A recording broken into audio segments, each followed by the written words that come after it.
Jornal em Foque. Apoio Unisanta, Universidade do Grupo de Excelência do MEC. BocNews, o jornal gostoso de ler e bom de negócios.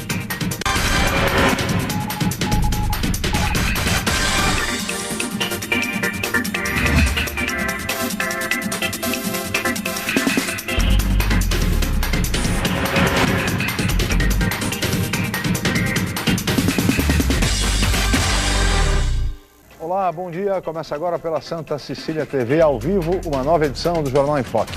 E nesta segunda-feira, 27 de outubro, nós estamos recebendo com muito prazer dois colegas jornalistas.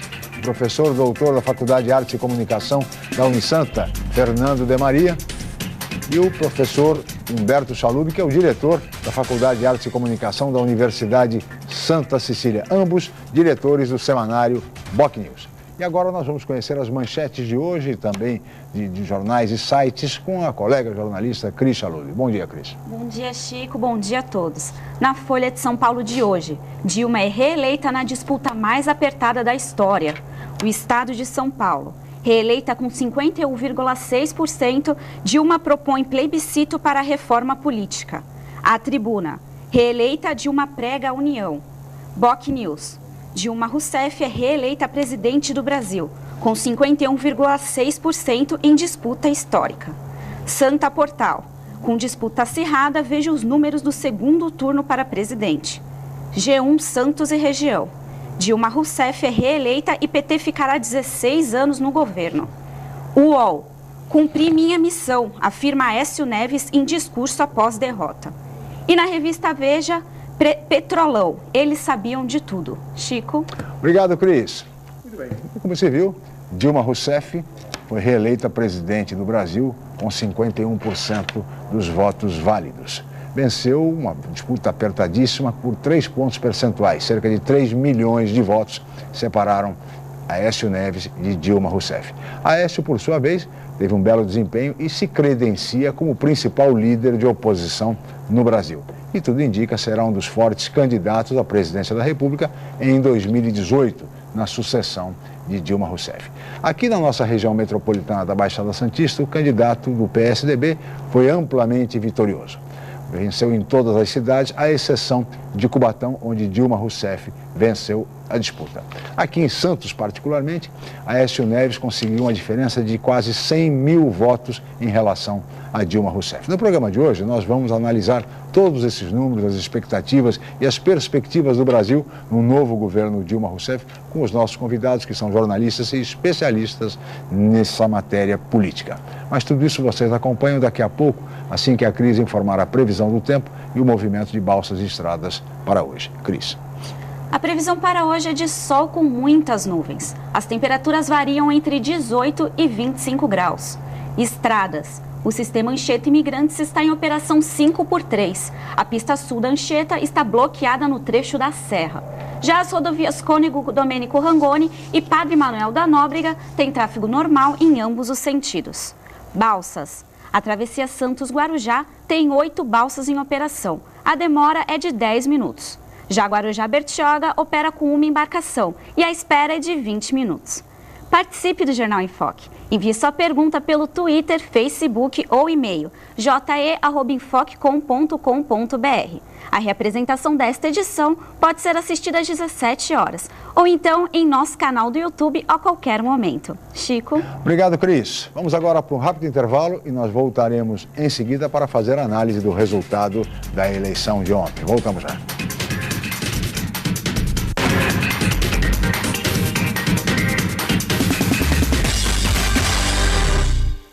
Unisanta, mais uma vez entre as melhores universidades do país.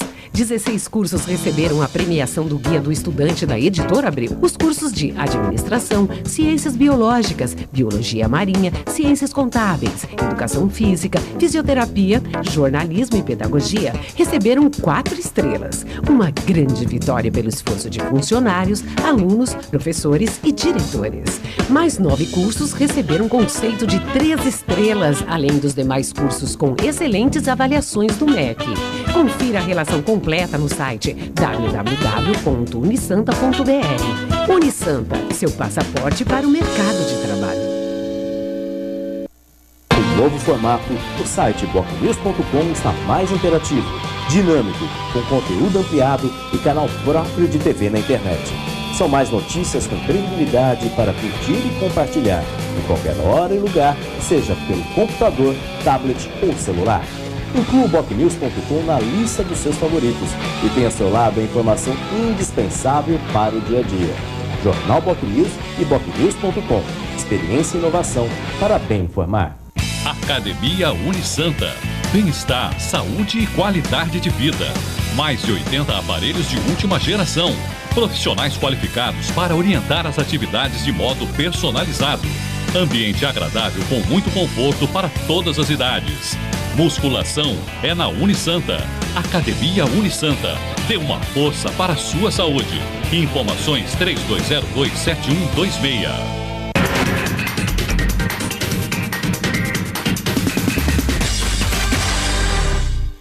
Muito bem, estamos de volta com o Jornal em Foque desta segunda-feira, 27 de outubro. E hoje recebendo com muito prazer dois colegas jornalistas, o professor doutor Fernando de Maria e o diretor da Faculdade de Artes e Comunicação da Unisanta, Humberto Chalub, ambos diretores do semanário BocNews. E neste primeiro bloco, nós vamos analisar, professor Fernando, o resultado da eleição, 51-48 em números absolutos para Dilma Rousseff, uma diferença de 3 pontos percentuais dentro da margem de erro. O Fernando é um especialista também em análise de pesquisas. Como é que você viu esse resultado? 3 pontos percentuais, 3 milhões de votos, basicamente a diferença entre ambos, Fernando. Bom dia, obrigado pela presença. Bom dia, Chico, bom dia, Humberto, bom dia, telespectadores. Na realidade, os números apenas mostraram o que se sabia era óbvio, né? Que teríamos um país dividido nessa eleição, né? E isso se comprovou aí, conforme os levantamentos, apesar das críticas, né, os levantamentos especificamente do Datafolha, que foi o que mais se aproximou, o último levantamento, inclusive, foram 19 mil entrevistados. 52-48, né? Exatamente, então comprovou praticamente, e naquele momento, até conversando com os alunos, que a análise que se fazia no primeiro turno, foram 100 milhões de votos válidos. Naquele momento, se tivesse tudo corretamente, como indicava a pesquisa, a Dilma teria entre 2, a diferença mínima entre ela e ele seria de 2 milhões de votos e a máxima de 10 milhões de votos, dentro aí das famosas margem de erro, a margem de erro mais alta dele e a mais baixa dela. Então essa seria a variável e foi que a gente viu mais ou menos, dentro desse espectro, chegou um pouco mais de 3, algo em torno de 3 milhões e meio de votos, né? Então isso foi um dado que chamou a atenção, pelo menos. Já o Ibope cravou 53-47. Ele errou um pouquinho mais nesse aspecto, mas também não tão distante do que efetivamente foi. O Datafolha foi o instituto que mais se aproximou e assim, eu acho que a estratégia dele foi mais correta. Eles ampliaram a base, o número de entrevistados, foi algo impressionante, foram quase 20 mil pessoas. O telespectador pode achar mas num país como o nosso, com mais de 100 milhões de eleitores, isso é pouco. Mas existem metodologicamente várias maneiras de atingir isso daí. E quando você aumentou a base, então o grau de segurança certamente foi muito maior. Eles não quiseram arriscar, porque é toda a credibilidade, a despeito de todas as críticas que tiveram ao longo, principalmente do primeiro turno. Humberto Chalub, bom dia, obrigado pela presença. Chalub, qual é a análise que você faz desse resultado? Da eleição histórica no Brasil. Eu acho que tem uma questão muito importante que está sendo ressaltada, isso que a gente escuta aí no dia a dia, no nosso convívio, né? Essa questão da divisão do país que ficou clara. Eu acho que essa divisão entre as pessoas menos favorecidas, né? O perfil dos eleitores foram bem diferentes, a gente pode notar. Por exemplo, o eleitor do Aécio, aqui que teve a concentração mais no sul-sudeste, onde se tem melhor nível de renda, melhor escolaridade, e o eleitor da Dilma, realmente o Nordeste carregou a Dilma mais uma vez, carregou esse tipo de proposta que é de essencial, principalmente na questão do Bolsa Família, acho que foi determinante. Mas isso, Chico, eu acho que na verdade, quando se quer colocar uma questão de divisão do país, eu não vejo dessa forma. Eu acho que o eleitor, ele volta por si próprio, ele olha para a sua vida, olha para a sua casa, para a sua família e faz uma análise. Tirando aí os excessos, as generalizações que são feitas, eu acho que é um pouco de exagero, né? De achar que as pessoas, por terem baixa renda, por terem pouca escolaridade, elas também não têm uma percepção do que é melhor para ela. Agora, o que é melhor para uma pessoa pode ser não ser para outra. Eu acho que o que aconteceu foi bem isso e está bem claro isso, né? Quer dizer, há uma crítica em relação a essa questão do Bolsa Família, como isso tenha sido usado como instrumento eleitoral, quando na verdade o que a pessoa, hoje é segunda-feira, estamos aqui todos nós trabalhando, todo mundo vai voltar para o trabalho, e essa visão do dia a dia, acho que da pessoa, é que pesou realmente. Eu acho que se nós ainda temos um contingente grande de pobres e pessoas ainda com baixa escolaridade, eu acho que na medida também que o país for evoluindo, não digo que o PT não vai ser mais eleito por isso, eu acho que as fórmulas de candidatura, as propostas serão diferentes e terão outros apelos. Eu acho que, na verdade, o que ganhou agora foi um entendimento, principalmente lá no Nordeste, onde pesou mais isso, e nas periferias, o que a gente nota é que o eleitor da Dilma foi o eleitor da periferia, tanto é que na própria região, a gente vai comentar aqui agora, a gente vê que as cidades onde há mais incidência de pobreza, houve um maior percentual, e é um processo natural, as pessoas acho que observaram... É um país desigual, né, Humberto? Na verdade, o Brasil está dividido há muito tempo, né? Não é agora, né? Agora, o que eu acho que é mais importante também, o segundo aspecto, é que, obrigatoriamente, esse diálogo entre o governo federal e o Congresso Nacional, que também foi eleito igualmente já dentro de um outro perfil, né, mais conservador, ele vai ter que se estabelecer. Porque senão o país vai ficar um puxa para lá, um puxa para cá, então acho que não há interesse em ninguém, eu acho que a eleição acabou, nós temos aí 4 anos de mais um mandato da presidente Dilma, nós temos que respeitar, acho que a democracia e tentar ajudar cada um em si na melhor medida do possível. Eu acho que nós elegemos representantes da nossa região que podem atuar como interlocutor. A gente vê que nós perdemos representatividade governamental aqui, porém ganhamos em qualidade. Eu acho que acredito que nossos representantes vão poder atuar e defender nossa região nesse cenário. Agora, Humberto, você trouxe uns dados interessantes aqui para o debate, aqui no Jornal em Foque, a respeito do desempenho do PT na eleição nacional nas últimas 4 eleições, quer dizer, desde 2002, né? Sim. Quando o presidente Lula foi eleito pela primeira vez. E esses dados... o que a gente percebe, por exemplo, é que na primeira eleição nós tivemos uma diferença. É a curva das pesquisas que a gente nota, né? Que é a tendência de queda do PT, que ele vem perdendo essas votações. O presidente Lula teve 61% quando Isso em 2002. Foi na primeira vitória contra o Serra. Depois, na sequência, com o Alckmin, ele teve 60, quer dizer, aí o Alckmin já teve um ponto a mais, e o Lula 60.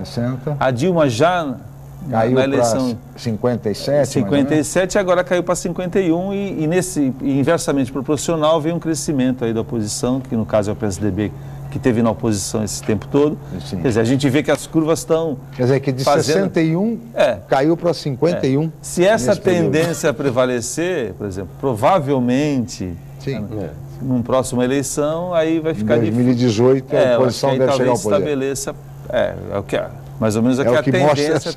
Fernando, você...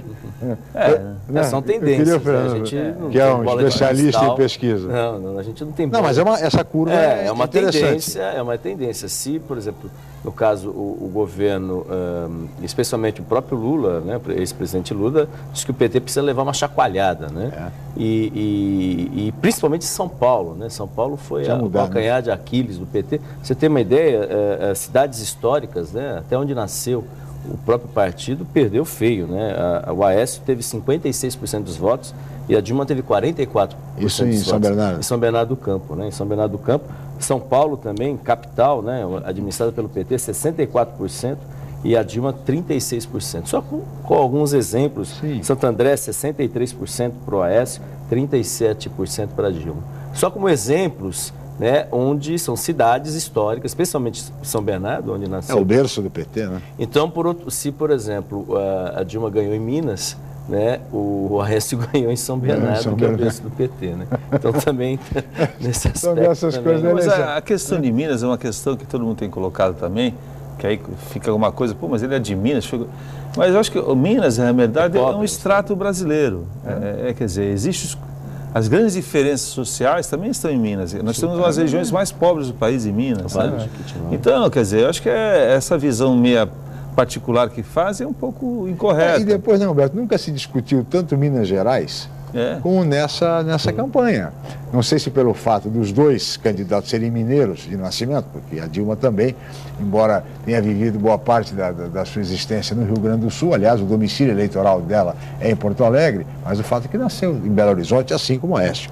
Então, de repente, discutiu-se demais até o estado de Minas Gerais, numa campanha presidencial. Talvez por isso tenha chegado a esse resultado. De qualquer forma, é mais uma curiosidade dessa eleição, assim como essa que o Fernando Chico, trouxe. eu acho que também a gente tem que aprender a se acostumar com a democracia. A democracia realmente é isso. A gente tem posições antagônicas, as pessoas têm o direito de livremente se manifestar. Eu acho que essa coisa do patrulhamento ideológico também, a gente se viu muito isso nas redes sociais. Eu acho que cada um tem o direito de defender aquilo que bem entender. Eu acho que esse é o princípio básico da liberdade de expressão, né? Desde que não seja uma coisa ofensiva. Cada um tem o direito de se posicionar na medida que quiser. Eu acho que essa é a principal riqueza da democracia. E essas particularidades, que eu acho que assim, de você defender, entender que uma política pode ser melhor que a outra, faz parte do processo. Eu acho que nós nunca vamos perder isso. Sempre vamos ter as pessoas que defendem mais à esquerda, sempre vamos ter as pessoas que defendem mais à direita, vai ter o eleitor que vai ficar nesse meio termo. Isso faz parte do ciclo democrático. Eu acho que nós estamos amadurecendo agora essas novas gerações que estão chegando. Elas já chegam num outro cenário, nós passamos por períodos que nós não pudemos votar, hoje estamos votando. Talvez para nós cause algum estranhamento, uma postura ou outra, mas acho que faz parte do processo. Não, sem dúvida nenhuma. Os outros países mais velhos que os nossos, eles têm essas mesmas realidades. Democracia, o exercício do contraditório, é como disse Voltaire, né? Pelo menos é atribuída a ele essa declaração de que é preciso defender até a morte o direito do adversário dizer aquilo, ir contra mim, inclusive, dizer aquilo que eu não concordo. Exatamente. Ou seja, isso é a essência democrática. Agora, cabe a nós todos defendermos os nossos interesses também. Eu acho que a região da Baixada Santista é uma região extremamente estratégica para o país e, ao meu ponto de vista, nós temos representantes agora que vão poder realmente cobrar uma maior participação do governo federal. Agora, eu queria colocar aos senhores o seguinte, Fernando, como fica a oposição? Porque o Aécio Neves, apesar da derrota, ele sai fortalecido desse processo. Sim. Ele conseguiu liderar a oposição, teve uma votação muito expressiva, mais de 50 milhões de votos, é senador da República, vai ficar 4 anos como senador ainda. Você entende que ele vai acabar liderando a oposição e já se credencia como o candidato à presidência em 2018, ou, por exemplo, o governador Geraldo Alckmin, que também foi reeleito no primeiro turno, muito bem avaliado, poderia tentar novamente a presidência da República. Qual o caminho para a oposição, Fernando?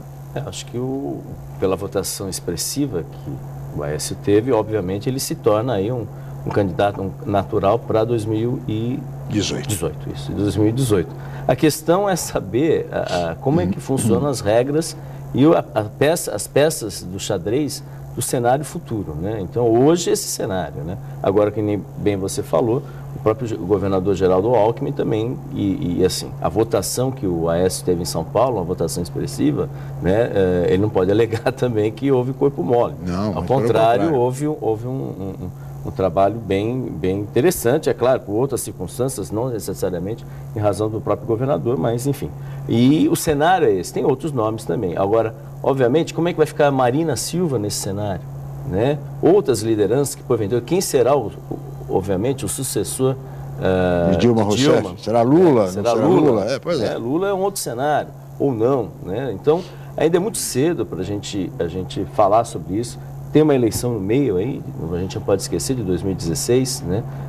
Enfim, eu acho que ainda é muito, a gente não dá para ainda, essa futurologia, às vezes nomes importantes, né? Como no passado, Ciro Gomes já foi um nome que foi colocado aí em determinada ocasião, que poderia ser um presidente do país e acabou efetivamente saindo do destaque do meio político, né? Tem a sua presença, mas já perdeu todo o espaço.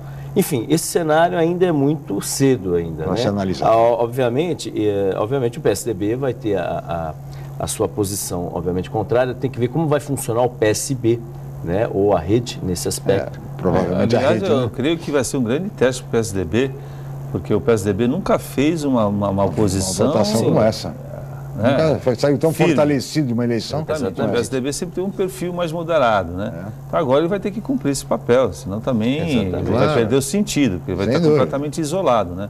Agora, sabe, Chico, eu acho que agora também a presidente tem essa tarefa, ela vai ter toda a disposição, tem uma liberdade também de fazer a escolha da equipe dela, mas de uma forma diferente. Essa eleição ela venceu. Então ela já adiantou que vai mudar o ministro da Fazenda, quer dizer, já adiantou, né?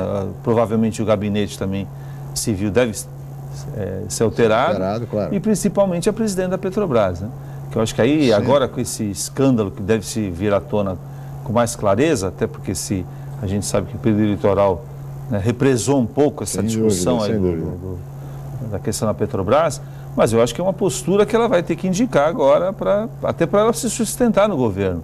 Porque se incorrer novamente, sucessivamente, esses casos de corrupção, vai ficar também difícil para ela se manter até o final do mandato. Então, eu acho que assim, é um quadro extremamente interessante que se criou com a vitória da Dilma, porque ela vai ter que dar uma resposta, o PT vai ter que se reorganizar também, em várias regiões do país, quer dizer, perdeu em vários estados também.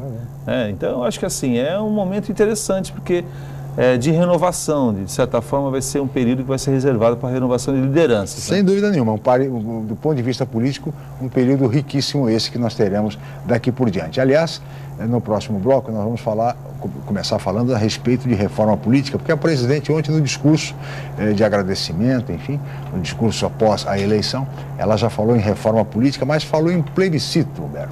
Mas era um plebiscito para a reforma política.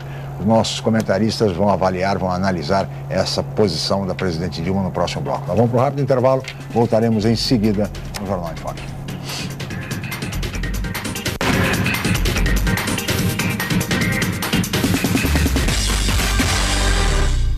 Atenção universitários, faça já a sua transferência para a Universidade Santa Cecília, Unisanta. São 33 cursos de graduação presenciais e à distância nas áreas de exatas, humanas, biológicas e saúde. Aproveite para ter acesso ao melhor ensino com 25% de desconto na primeira mensalidade. Faça parte da geração Unisanta e tenha orgulho de dizer: eu sou do Santa. Informações 3202-7101 ou www.unisanta.br.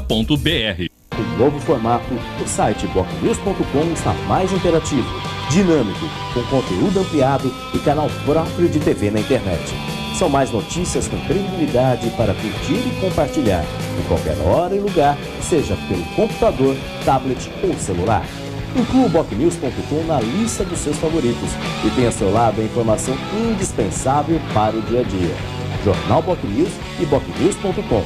Experiência e inovação para bem informar. Não perca esta semana no programa Estúdio Letícia o novo quadro Letícia no Estúdio. Nesse quadro eu recebo sempre 4 amigas que ajudam a perguntar e um entrevistado. Então você imagina, 4 mulheres perguntando, eu intermediando e um entrevistado. O papo fica uma delícia, você vai adorar. De segunda a sexta, das 18 às 19 horas e domingo às 16 horas. Não perca dentro do Estúdio Letícia.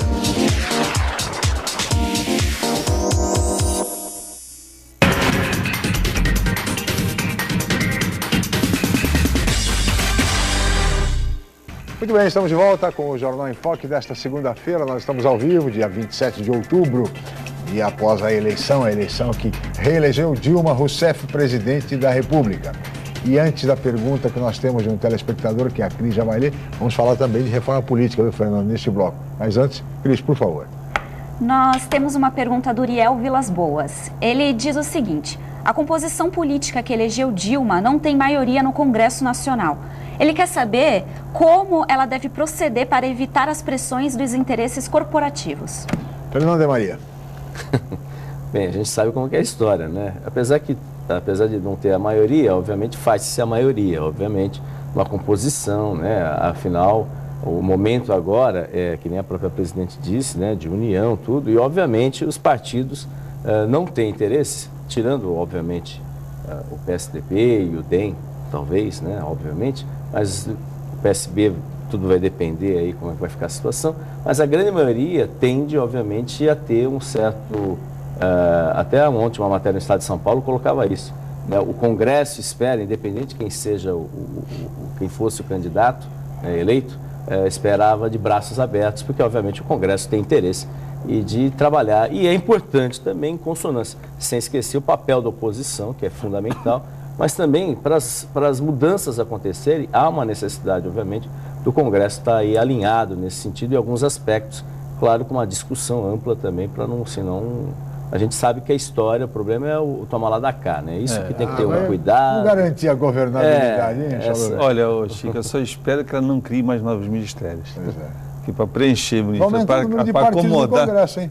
Aumentou o número de partidos, hein? Não, aliás, isso é outra questão também, que esses pequenos partidos vão ter que se agregar a algum bloco. É possível, né? Mas sabe que pouca gente falou também a questão do PMDB. O PMDB teve uma expressiva vitória em vários estados como governadores. Claro. E o curioso é que nos estados onde o PMDB obteve os governadores, não foram governadores alinhados ao PT. Nós tivemos situações em que, quer dizer, na verdade eram governadores que estavam no PT, mas que fizeram contraponto ao candidato que apoia o PT. Então eu acho que assim, então é um quadro interessante. Caso do Rio Grande do Sul, por exemplo. Caso do Rio Grande do Sul. Então eu acho assim, que ela realmente vai ter que ter uma nova postura. Eu acho que ela vai ter que deixar um pouco aquela linha mais radical para poder se entender com os partidos que vão estar no Congresso. Porque se ela não tiver essa postura, eu acho que em função de também ser o segundo mandato dela e não sabendo que ela vai ser reeleita, quer dizer, o quadro é completamente diferente, né? Outro mandato completamente um novo governo. Então vamos esperar agora, que nem eu falei, acho que a indicação dos principais cargos do governo dela vai ser uma referência. Sim. Na verdade, principalmente é o gabinete da Casa Civil, que é onde ali a articulação é feita. Então, eu acho que o que se espera é que exista mais articulação dentro do Congresso com partidos que possam vir a somar, para ela conseguir governar. Mas de qualquer forma, dizer ao nosso Uriel Vilas Boas, colega jornalista, um abraço a você, Uriel, de toda a bancada aqui, mas você não se preocupe muito com a base, porque base aliada, governo nenhum fica sem base aliada em parlamento nenhum. No final eles dão um jeito para conseguir maioria, não tem problema, embora a base original da presidente Dilma seja relativamente pequena, PT, PCdoB, enfim, mas não há preocupação não, porque ela logo conquista a maioria e vai governar tranquilamente, como todo e qualquer presidente no Brasil, essa é a regra. Mas, senhores, eu queria falar um pouco a respeito da reforma política, já proposta pela presidente Dilma ontem à noite mesmo. Ela fala, ela não detalhou a reforma política que sonha, que idealiza, mas já disse que fará uma reforma política por meio de um plebiscito. Fernando e depois Humberto, vocês acreditam que o plebiscito seja o mecanismo adequado para decidir uma reforma política? Precisa, na realidade, eu acho que há um consenso. Todo mundo fala da reforma política, que é importante, alguns, obviamente... E é mesmo. E é importante, alguns só da boca para fora, porque foram beneficiados pela estrutura que está hoje. É verdade. Também, isso também tem esse aspecto. Mas, assim, acho que precisa ainda avançar mais, né? O que é comum é que algo precisa ser feito. É saber como vai ser feito. E a presidente, no caso... E o que vai ser feito, né? O que vai ser feito. Como isso vai ser passado para a opinião pública, obviamente, né? Então, e como que a opinião pública vai entender esse aspecto também nesse sentido. Então, ainda eu acho que é muito cedo ainda a gente discutir especificamente, se pode ser um plebiscito, por que não? Mas tem que ficar claro o que vai mudar, o que se quer mudar. A população entender também, né? Porque senão é muito complexo, até a população entender. Não vai ter muita saída, acho que a questão do plebiscito são os pontos fundamentais. A questão da reeleição, pode ser uma coisa plebiscitária. Mandato, a questão da renovação do mandato, na verdade, eu acho que nessa fidelidade partidária, você vai ter uns 4, 5 pontos que você vai guiar mais ou menos uma referência daquilo que se quer. A gente tem que lembrar também que nós já tivemos outras experiências. A questão da não eleição já era previsto. Nós tivemos mandato de 5 anos, que se alterou. Sim. Na verdade, por quê? Porque se entendeu que, poxa, mas esse governo está tão bom, por que ele não permanece mais? Né? Sabe, Chico, eu acho que nós temos que tentar a todo custo tirar eu não estou pegando o termo aqui, quer dizer, a individualidade do processo. Muito personalista, né? Exatamente. Isso, né? Então, o que nós temos que recuperar, na verdade, é a valorização dos partidos. A legislação eleitoral, quando ela foi concebida para valorizar o partido. Então, o que se entende? Que você ingressa num partido, participa democraticamente dentro do partido, né? Almeja o cargo que você quer disputar, você tem uma eleição interna dentro do partido que vai te garantir aí a possibilidade de participação e representa os ideais desse partido numa eleição. E, na verdade, o que aconteceu foi justamente o contrário. Se passaram a ter donos de partidos. Hoje a gente vê quantos 38 partidos vão ter hoje no... É um absurdo, você não tem, mas tem tanta ideologia, tem tantos programas assim, tão diferentes que não possam se unir. Além, Humberto, dos 33 partidos instalados no país e tal, tem mais 12 em formação. Exatamente. Mais 12, que logo vão conseguir também um número de assinaturas suficiente. Então isso realmente é um absurdo. E mais, por exemplo, você dentro do Congresso tem as lideranças. Nós vamos ter o absurdo de ter agora nesse ano líder de si próprio. A pessoa, eu sou um representante do partido, pode ser líder. Então, que gera custo também para o país. Vai participar do colégio de líderes. E vai ter o gabinete com mais funcionários. Então, essas coisas que realmente devem ser colocadas, porque a legislação ela já é feita para valorizar os partidos. Só que os partidos passaram a ter donos ou individuais ou em grupos. A verdade é essa. Nós tivemos agora nessa eleição os mesmos candidatos. Né? O Fidelis, o Emael... São candidatos que já... Alguém tem que dizer para eles, desculpem a franqueza, que realmente vai ser difícil eles serem eleitos na condição que eles se apresentam. Então, mas o que eles ganham com isso? Eles ganham o fundo partidário, que é um bom valor, negocia o tempo de partido. Então, essas coisas que estão erradas, e não é preciso plebiscito para a gente entender que isso está errado. Tem sentido. Eu acho, Beto, que essa questão partidária, eu costumo dizer brincando, já disse algumas vezes, que isto só avançaria no Brasil o dia que os partidos políticos fossem mais ou menos como time de futebol. Porque aí o cidadão, ele torce para o Santos Futebol Clube, para o glorioso Santos Futebol Clube, independentemente da classificação do time no campeonato, independentemente do presidente do clube, do treinador do clube, do jogador. Ele é Santos Futebol Clube sempre, em qualquer circunstância. O mesmo vale para o Palmeiras, o mesmo vale para o Corinthians, etc. No Brasil, em termos partidários, não é assim. O que é mais conveniente? Imagine se o torcedor de futebol mudasse de time em função da classificação. Qual é o primeiro colocado? Só teria o torcedor do Cruzeiro no Brasil, porque o Cruzeiro é o melhor time do Brasil hoje. Então, as coisas no Brasil, em futebol, funciona assim. Quer dizer, eu posso não gostar do presidente, posso não gostar do treinador, mas do time não tem jeito. Né? E no Brasil, política, infelizmente, não é assim, Humberto. Eu não gostei do partido, eu fundo outro. Porque não existe, se a gente perguntar para os candidatos, fizer um teste, se eles conhecem os programas do partido, eu te garanto que 80%, 90% sequer sabe qual é o programa do partido. Iguais quase, é tudo a mesma coisa. Então, eu acho que essa questão é fundamental. Mas quando se criou a lei, se criou se pretendendo reforçar essa ideia. E que na prática se viu que não funcionou. Então, se não funcionou, praticamente, vamos adotar o que é natural do povo brasileiro. Se o povo brasileiro gosta de votar na pessoa, vamos criar um sistema que favoreça a eleição dessa pessoa. Que nem nós tivemos agora, o voto proporcional, os legisladores. O que aconteceu? Nós tivemos pessoas muito bem votadas aqui na nossa região que não foram eleitos. Em contraponto de pessoas muito mal votadas de outras regiões que foram eleitas por uma contingência dentro de uma regra estabelecida, a lei está aí, está sendo cumprida. Sim. Mas é um processo extremamente injusto. Tanto que se discute, eu não duvidaria, Humberto, que de repente essa reforma a ser proposta constasse, por exemplo, a transformação, até para afastar os partidos, né, a transformação da eleição proporcional numa eleição majoritária. Exatamente. Do tipo assim, os 70 mais votados entram como deputados e deixa-se de lado essa questão partidária, o quociente eleitoral.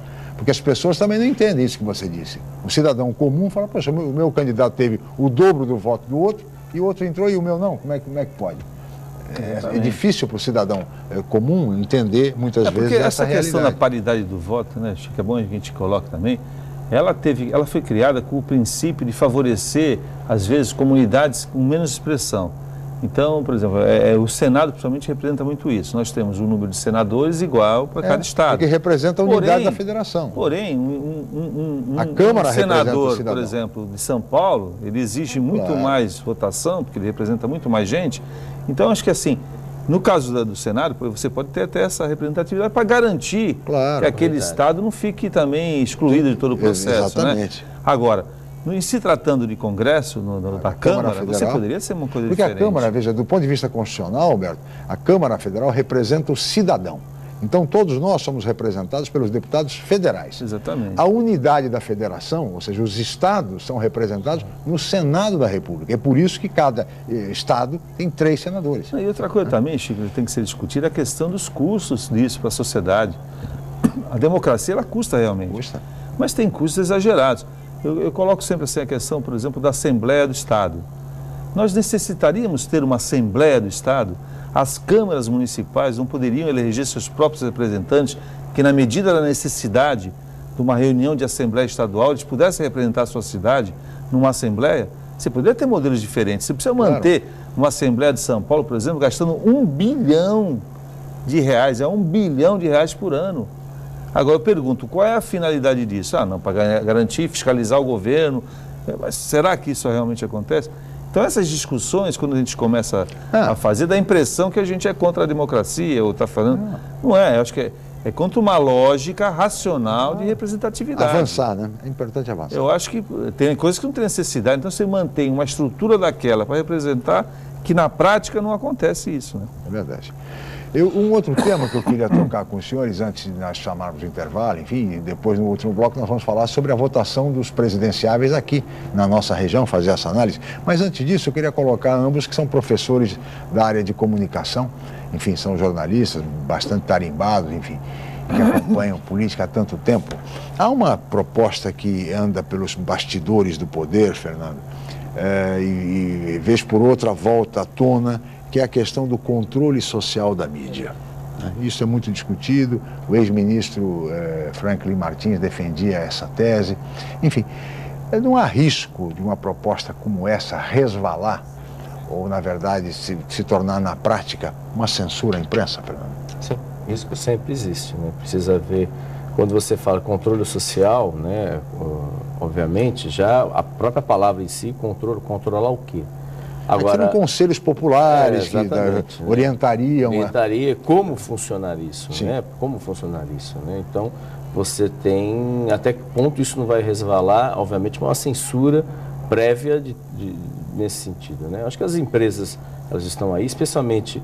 Obviamente, acho que tem que ter um cuidado maior com os meios de comunicação eletrônicos, especialmente rádio e TV, porque aí são concessões, efetivamente, né? Nos meios impressos não acontece, apesar de alguns falarem, porque no meio impresso pode e no meio na TV e rádio, obviamente, porque não são concessões, né? Então isso tem uma diferença nesse sentido. Agora, tudo isso precisa ser muito estudado, muito detalhado, e ficar claro também, para não resvalar efetivamente uma censura nesse sentido, que você acaba, de certa forma, atrapalhando, impedindo o próprio papel da imprensa, né? Então isso tem que ter muito cuidado. Toda vez que fala assim, olha, vamos avaliar aqui o que é notícia, o que pode ser divulgado, o que não pode ser divulgado. Talvez esse episódio agora da Veja, isso dê um... Mas e até em função acho que disso, esse controle da mídia tem que fazer o leitor, o telespectador e o rádio. Então isso aí é o controle, quem faz é o público. Agora, nem se tratando da questão do rádio e da televisão, talvez muita gente não saiba, é bom que se explique, por que são concessões públicas? Porque as ondas de frequência eletromagnéticas que levam os sinais, eles transitam pelo ar que a gente respira. E o ar que a gente respira no Brasil pertence a todos os brasileiros. Então, quando é dada uma concessão à emissora de TV ou de rádio, está dando um direito da população, quer dizer, dando um espaço que pertence a toda a população para a utilização. E a gente tem que também fazer um resgate da história de saber que, num período recente, essas concessões de rádio e TV foram dadas a bel prazer. Foram dadas em negociadas políticas. Nós temos inúmeras emissoras no país que são comandadas por agentes políticos, que foram feitas numa época em que se dá o dano que se recebe, principalmente quando se ampliou essa parte dos espectros dos sinais. Existem emissoras que fazem um trabalho realmente sério, valoroso, mas ainda existem muitos veículos de comunicação que são favorecidos aí, favorecem A, B ou C, porque tem um aspecto aí de ter pegado essa concessão de uma forma política. Isso foi feito e isso está na história. Quem quiser pesquisar e ver de quem são as concessões, é só levantar e ver quem está no nome de quem. No Brasil inteiro. O Brasil inteiro que são ligados, inclusive, boa parte do Congresso. E tem de senador, deputado, dono de emissora. Então, isso é importante que se diga também. Isso, nesse aspecto, acho que tem que ser discutido.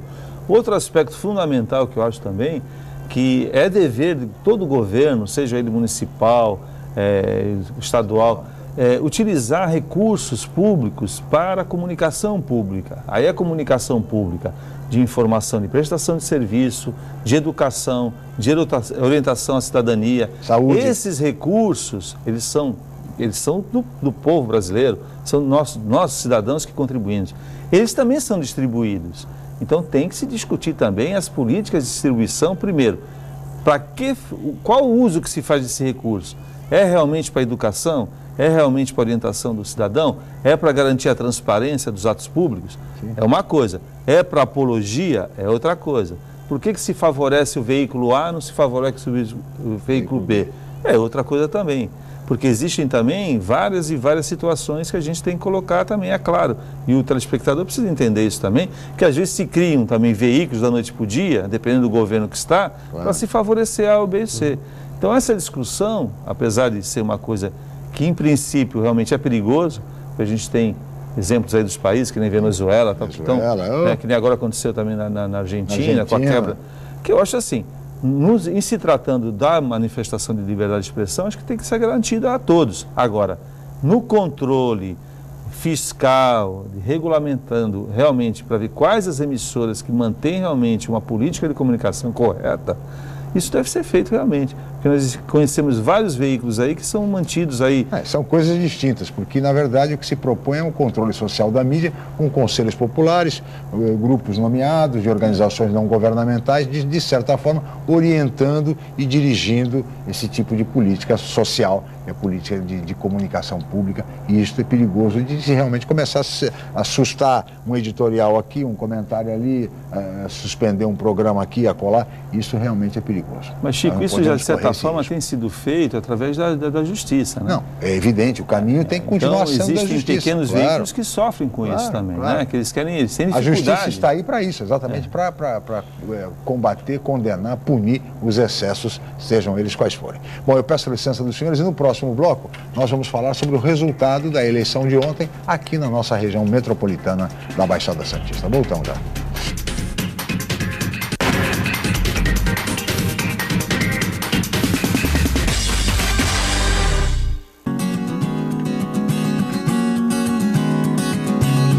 Imagine como é bom aprender brincando. Brincar pensando. Pensar criando. Criar vivendo. E viver aprendendo.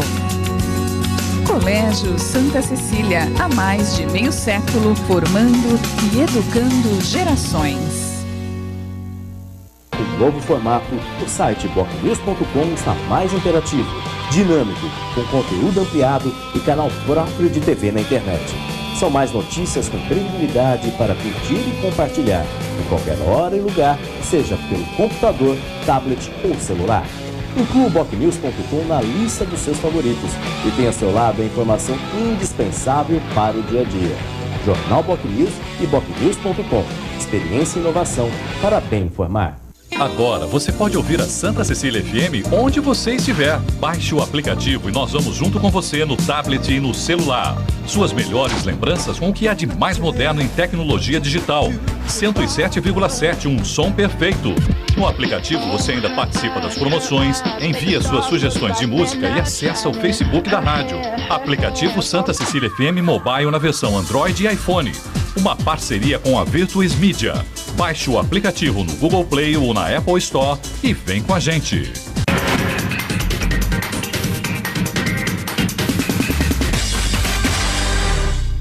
Muito bem, estamos de volta com o Jornal em Foque desta segunda-feira, 27 de outubro. E hoje recebemos com muito prazer dois colegas jornalistas, Fernando de Maria e Humberto Salud, ambos professores da Universidade Santa Cecília e diretores do semanário BocNews. Eu queria falar neste bloco agora, Humberto, Fernando, com relação aos números da Baixada Santista. Baixada que, no dia de ontem, no geral, deu a Aécio Neves 60% da votação. E para Dilma Rousseff, algo em torno de 40% da votação. Mas os números por cidade, você tem os números aí, né? Tem, Chico. Então aqui, ó, vamos começar por Santos, né? Santos, o Aécio teve 69,3% contra 30,6% de Dilma. Em São Vicente, Aécio 54,5%, Dilma 45,4%. Guarujá, foi bem apertado, mas o Aécio ganhou 50,7% e a Dilma 49,2%. Praia Grande, 62,3% para o Aécio, 37,6% para a Dilma. Itanhaém, 63% para o Aécio e 36% para a Dilma, 36,9% para a Dilma. Peruíbe, 63,7% para o Aécio, 36,2% para a Dilma. Mongaguá, 59,5% para o Aécio, 40,4% para a Dilma. Bertioga, 60,7% para o Aécio e 39,2% para a Dilma. E o único município em que a Dilma teve sucesso foi Cubatão, onde ela obteve 55,4% dos votos contra 44,5% do Aécio. Ou seja, das 9 cidades da região, o Aécio ganhou em 8, sendo que em Santos foi a que teve a maior vitória, com quase 70% dos votos, e perdeu apenas em Cubatão para a presidente Dilma. Fernando de Maria, esses resultados trazidos aqui pelo Chalub, com relação à Baixada, a relação da presidente Dilma com a Baixada, em função desses números, pode ter algum tipo de problema ou vai ser uma relação republicana? Não, eu creio que não. Em termos, esperamos que não, né? Até porque, como o Humberto falou, a Baixada Santista é uma região estratégica até para os interesses nacionais, né? Então, claro. não creio que isso vá, até porque ela é a presidente de todos, não a presidente de um partido, a presidente de um grupo, né? Só acrescentando, em termos presidenciais, o Lula, em 2006, ele ganhou em Praia Grande, Guarujá e também São Vicente, além de Cubatão. Na eleição passada, Praia Grande, a Dilma já perdeu em Praia Grande, só ganhou nessas 3 cidades. E dessa vez ela só ganhou em Cubatão. Né? Então, um dado interessante, apesar aí do Guarujá, foi um índice muito próximo, mas aí foi Mas aí, tanto em Guarujá quanto em Cubatão, vale ressaltar que as prefeitas dos 2 municípios, a prefeita Maria Antonieta de Brito e a prefeita Márcia Rosa, elas fizeram uma campanha intensa em favor da presidente Dilma. Né? Então isso de alguma maneira pode ter mas justificar esse resultado. De qualquer maneira mostra, né, que até nessas cidades mais periféricas assim, acabaram de certa forma migrando para o candidato Aécio Neves, né? E tem um dado interessante também, que eu fiz a soma dos votos que eles tiveram. O Aécio ganhou nessa eleição, em relação ao primeiro turno, 65% dos votos, e a Dilma 52% dos votos. Ele passou de 339 mil para 561 mil votos, e a Dilma de 253 mil para 385 mil votos. E um dado também que chama atenção, a soma dos votos da Marina com os demais candidatos, somados foram 336 mil votos. Comparando com que efetivamente houve o crescimento, posso considerar que 2/3, dois em cada 3 eleitores, dos votos desses eleitores, migraram para o Aécio Neves. Sim. E 1/3 para Dilma Rousseff. Desses candidatos, que nem a Marina e os demais candidatos. Eu tenho uma opinião particular, eu acho que acredito assim, que eu não vejo assim um voto, acho que o eleitor dessa forma, acho que foi meio plebiscitário essa campanha, né? Principalmente para a Baixada Santista, até porque o Aécio foi um candidato relativamente novo para todos nós aqui de São Paulo, que era um candidato pouco conhecido, né? Aqui. Mas eu acho que eu encaro mais como uma questão plebiscitária, eu acho que o voto foi para que concordava com o atual governo e os que discordavam do atual governo, né? Então, até porque, se você analisar o desempenho dela em termos de avaliação de governo, ela teve, nas últimas pesquisas, a avaliação dela entre bom e regular e chegava a 40%, e dificilmente um candidato com essa avaliação de desempenho de governo perde uma eleição, né? Sim. Então, acho que assim, essa questão da candidatura do Aécio, por exemplo, eu não tenho tanta certeza, se não fosse um outro candidato, talvez tivesse o mesmo desempenho, porque, na verdade, se votou entre si, as pessoas gostariam que continuasse o governo do jeito que está ou se mudasse. Então, talvez o candidato, é claro, tem o peso, talvez do desempenho dele dentro da campanha pode ter pesado um pouco, mas acho que esse não foi o ponto principal. Até porque nós tivemos um caso parecido aqui, você se recorda muito bem, Chico, a questão da eleição, quando foi eleito o prefeito Papa, Nós tivemos uma disputa extremamente com a Thelma de Souza, extremamente muito acirrada, né? Acirrada nessa mesma dimensão, foi a diferença de 1.770 votos, 71 votos, quer dizer, praticamente nulo, que naquela época se foi o mesmo sentimento. Também um caráter plebiscitário. Ou se queria que se retornasse o governo que tinha sido da Thelma, que foi o governo do PT, ou não queria mais. Então, naquela opção, naquele momento, acho que o Papa ele apareceu como uma possibilidade de não deixar que a outra ganhasse. Não foi praticamente. No segundo mandato já não. Sim, diferentemente. Ele teve o desempenho como prefeito. Um pouco antes até, você lembrou bem, mas em 1988, as pessoas mais antigas hão de lembrar, nós tivemos talvez a eleição mais disputada da história de Santos. Sim. E foi a eleição quando a prefeita Thelma de Souza venceu a eleição por 900 votos. Sim. E nós tínhamos um único turno, né? Um único turno, foi 900 e poucos votos, enfim. O resultado, vencendo o deputado federal Del Bosco Amaral. 900 votos, não havia urna eletrônica, era voto manual, contagens dos votos madrugadas e madrugadas no ginásio do Santos Futebol Clube, no ginásio do Atlético Santista e também no Parque Rebouças, ali no ginásio Rebouças, né? Que eram os 3 locais de apuração que durou 3 ou 4 dias, 3 ou 4 noites, uma diferença de 900 votos. Ou seja, uma eleição disputadíssima também. E naquele momento também, de alguma forma, nós tivemos uma eleição com esse caráter, sempre plebiscitário. Né? É uma realidade. Agora, como fica o PT aqui na região diante desse resultado, apesar da vitória da presidente Dilma, Fernando? O PT vai ter que levar uma chacoalhada, né?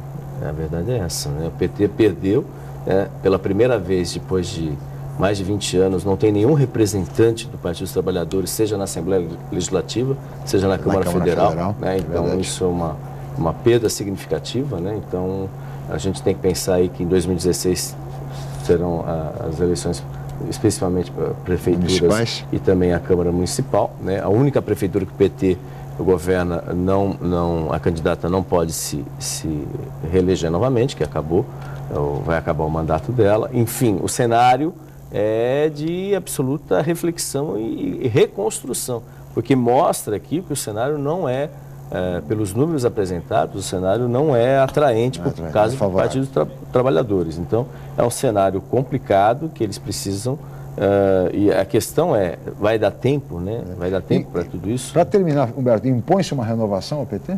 Totalmente, né? Eu creio que já está em curso, até pela própria natureza da vida, né?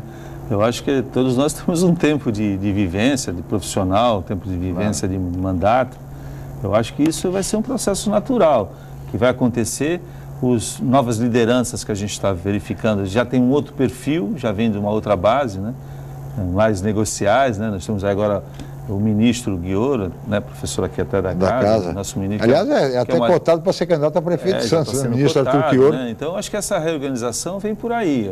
Creio que, acho que assim, eles vão ter também que se entender entre eles e formar um partido mais coeso, né? Que eu acho que internamente eles tiveram muitos problemas de divisões de interesses, isso acabou resultando no que resultou. Eu acho que agora, para nós, vai ficar difícil realmente, porque nós temos que achar agora um interlocutor com o governo federal. Pois é. Né? Nós não temos um interlocutor direto com o governo federal. Porque o nosso deputado mais votado foi o deputado Papa, um deputado da oposição. Exatamente. Então, nós agora, o deputado Beto Mansur e o deputado Spassoni são do PRB, da base aliada da presidente Dilma. Devem continuar na base. Tem uma liderança proximidade direta, muito grande com o PT. Dizer, de certa forma, ficou um pouco isolada a região. Tá certo. Muito bem. Senhores, nós teríamos muito mais a conversar, mas chegamos ao final desta edição do Jornal em Foco. Eu gostaria de agradecer muito as presenças do colega jornalista Fernando de Maria. Muito obrigado, Fernando. Obrigado, Chico. Obrigado, Beto. Beto Chalup, mais uma vez. Muito obrigado, Humberto. Obrigado, Chico. Pela participação aqui no Jornal em Foco neste dia 27 de outubro, dia seguinte das eleições presidenciais. Agradeço a ambos, a Cris, a toda a equipe e especialmente a você, telespectador, pela atenção, pela audiência. Amanhã estaremos de volta em mais uma edição às 8h05. Mais uma vez, muito obrigado e até amanhã.